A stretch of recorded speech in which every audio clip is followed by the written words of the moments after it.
Hi hello welcome to hunger ட்ரியோட்ஸ். நீங்கள் இன்றைக்கி பார்க்க போகிறது வந்து சிக்கன் பிரியாணி தான். வாங்க எப்படி செய்யலான்னு பார்க்கலாம். அதுக்கு வந்து ஒரு குக்கர் வச்சுக்கோங்க, ஒரு கரண்டி ஆயில் போட்டுக்கோங்க, கொஞ்சம் கீ போட்டுக்கோங்க. அதுக்கப்புறம் பட்டை, கிராம்பு, சோம்பு, பிரியாணி இலை எல்லாம் ஆட் பண்ணிக்கோங்க. இது வந்து 2 வெங்காயம் வந்து கட் பண்ணி வச்சுருக்கேன். அதை வதக்குனதுக்கப்புறம் ஒரு பச்சை மிளகாய் ஆட் பண்ணிக்கோங்க, ஒரு கைப்பிடி கொத்தமல்லி, புதினாவை ஆட் பண்ணிக்கோங்க. இது வந்து கொஞ்சம் நல்லா வதங்கி வரட்டும்.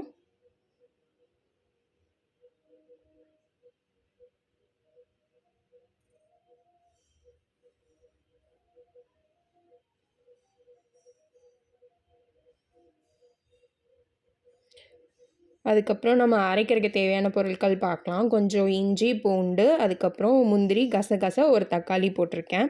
இதை வந்து அரைச்சி பேஸ்ட்டாக எடுத்துக்கோங்க. இப்போ வதங்கிட்டு இருந்த அந்த இதில் வந்து இந்த பேஸ்ட்டை வந்து நம்ம ஊற்றிக்கலாம். ஊற்றிட்டு நல்லா வதக்கி விடுங்க. அதுக்கப்புறம் 2 தக்காளியை வந்து கட் பண்ணி ஆட் பண்ணிக்கோங்க.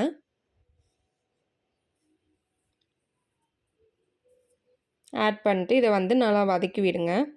அதுக்கப்புறம் 2 ஸ்பூன் வந்து பிரியாணி மசாலா ஆட் பண்ணிக்கோங்க.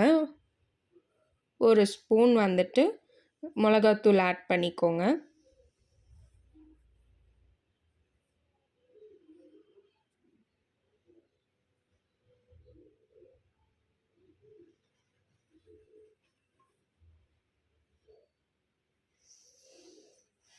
அப்புறம் 1 ஸ்பூன் வந்து உப்பு போட்டுக்கோங்க. கல்லுப்பு நான் இங்கே சேர்க்குறேன். உங்களுக்கு சால்ட் வேணும்னா அதுக்கேற்ற மாதிரி சேர்த்துக்கோங்க. இதை வந்து நல்லா வதக்கி விட்டுக்கோங்க. வதக்கி விட்டுட்டு அதுக்கப்புறம் தயிர் ஆட் பண்ணுறோம். இது ஒரு 3 ஸ்பூன் ஆட் பண்ணிக்கோங்க தயிர். அதுக்கப்புறம் ஆட் பண்ணிட்டு நல்லா கழுவி வச்ச சிக்கன் வந்து ஆட் பண்ணுறேன். இது வந்து ஒரு 1/4 கிலோ இருக்கும்.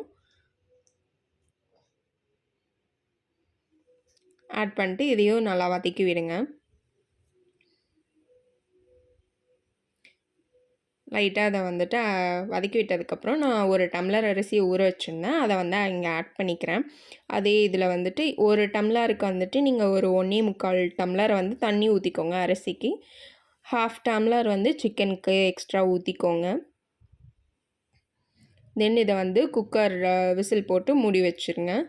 அவ்வளோதான், சிக்கன் பிரியாணி ரெடி. வாங்க சாப்பிட்லாம்.